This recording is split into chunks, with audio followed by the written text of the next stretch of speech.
Hello everyone, welcome back to commerce point. आज के इस वीडियो में हम डिस्कस करेंगे रेजिडेंशियल स्टेटस को। रेजिडेंशियल स्टेटस क्यों इम्पॉर्टेंट है इनकम टैक्स में? क्योंकि इनकम टैक्स में हम टैक्स किसी पर्सन पर लगेगा कि नहीं लगेगा वो उसके रेजिडेंशियल स्टेटस के ऊपर ही डिपेंड करता है। सिटीजनशिप का कोई लेना देना नहीं होता। इसका मतलब हो सकता है एक पर्सन इंडिया का रेजिडेंट हो for the purpose of income tax, पर वो इंडिया का सिटीज़न नहीं है। ठीक है, सो हम कैसे डिटरमिन करते हैं आज इस वीडियो में आपको सब कुछ समझाऊंगी। सबसे पहली बात, रेजिडेंशियल स्टेटस कैसे हम चेक करते हैं। The taxability of the individual in India depends upon the residential status. An individual may be the citizen of India but may end up being non-resident for the particular year। हो सकता है किसी previous year में वो India का non resident हो। फ़र्क क्या पड़ता है? जो रेजिडेंट है ना, कोई पर्सन मान लीजिए रेजिडेंट की कैटेगरी में आ जाता है। हमारे पास सबसे पहले तो 3 कैटेगरीज रहती है, रेजिडेंट, नॉट ऑर्डिनरी रेजिडेंट और नॉन रेजिडेंट। जो रेजिडेंट है ना, चाहे उसकी इंडियन इनकम है चाहे फॉरेन इनकम है, वो सारी की सारी इंडिया में टैक्सेबल होगी। जो बाकी 2 कैटेगरीज है उस केस में आपकी जो इंडियन इनकम है that is taxable in India. Foreign income का कोई लेना देना नहीं है। ठीक है, इसलिए 3 कैटेगरीज में डिवाइड करना ज़रूरी है।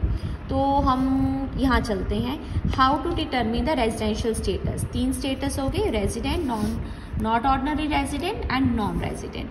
हमारे पास ना कुछ कंडीशंस हैं। सबसे पहले resident, a tax payer would qualify as a resident of India if he satisfy one of the following condition.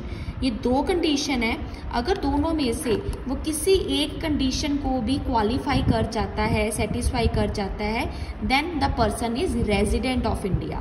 पहली कंडीशन क्या है? Stay in India for a year is 182 days और मोर।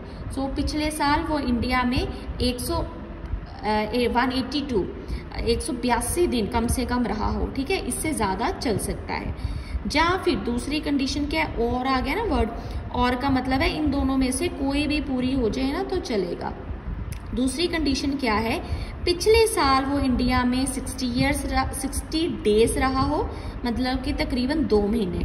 ठीक है, पिछला साल छोड़कर उससे पिछले 4 साल चले जाना है।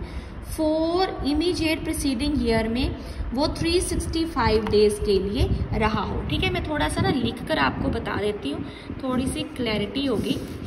प्रीवियस ईयर मान लीजिए आपका है, प्रीवियस ईयर आपका है 2021 एंड 22। ठीक है, this is the previous year. So previous year में वो पर्सन कम से कम इंडिया में 60 डेज रहा हो।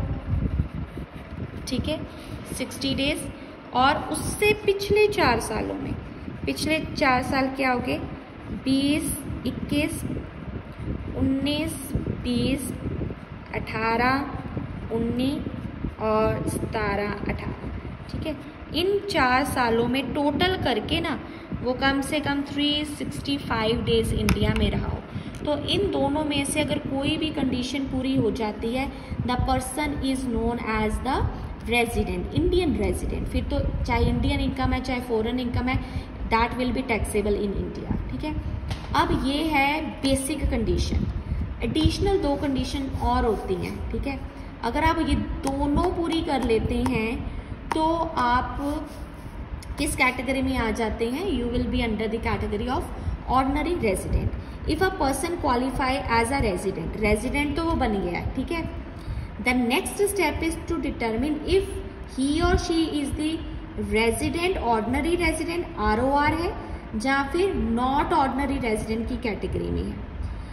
ही विल बी ROR, वो इंडिया का रेजिडेंट है, कंप्लीटली इंडिया का रेजिडेंट है अगर ये दोनों कंडीशंस पूरी करता है। देखिए वर्ड है बोथ और यहाँ पर वर्ड यूज कर रहे हैं एंड। इसका मतलब दोनों कंडीशंस आपने पूरी करनी है। तो दोनों कंडीशन में पहली कंडीशन है has been the resident, resident हो। ठीक है, यहाँ पर हम वर्ड यूज करते हैं ही स्टे इन इंडिया, स्टे, और इसमें हम वर्ड यूज करते हैं resident. He must be the resident of India simple बताती हूँ, पिछले 10 सालों में से 2 साल इंडिया का रेजिडेंट होना चाहिए और पिछले 7 सालों में से 730 दिन इंडिया में उसका स्टे होना चाहिए। अगर ये दोनों सेटिस्फाई होती हैं then he is under the category of ROR। Otherwise अगर इनमें से कोई भी सेटिस्फाई नहीं होती या इनमें से कोई एक सेटिस्फाई होती है then he is under the category of not ordinary resident. ठीक है, अगला है third category, that is the non resident.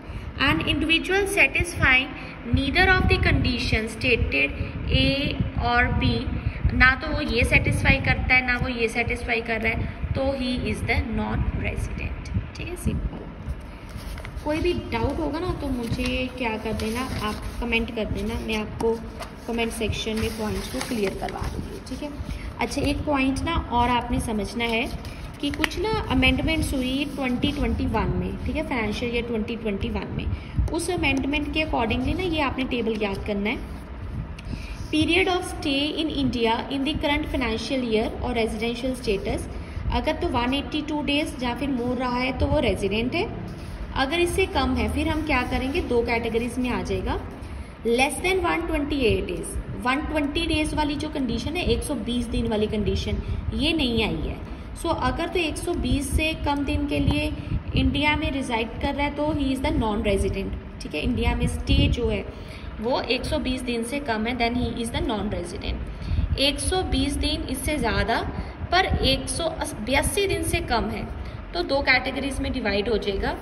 अगर तो वो इंडियन सिटीजन है, पर्सन ऑफ इंडियन ओरिजिन है और उसकी इनकम 15 लाख से कम है, ठीक है, और income other than foreign source, income जो है वो इंडियन इनकम ही है, कोई फॉरेन सोर्स नहीं है, 15 लाख से कम है, ठीक है, then he is under the category of resident but not ordinary resident. ठीक है, otherwise he will be the non resident. ये जो 15 लाख वाली कंडीशन है ना, 120 डेज और 15 लाख, ये कंडीशन फाइनेंशियल ईयर 2021 से नहीं आई है। ठीक है, इसी के साथ मैंने आपको टैक्सेबिलिटी तो आपको मैंने बता दी है।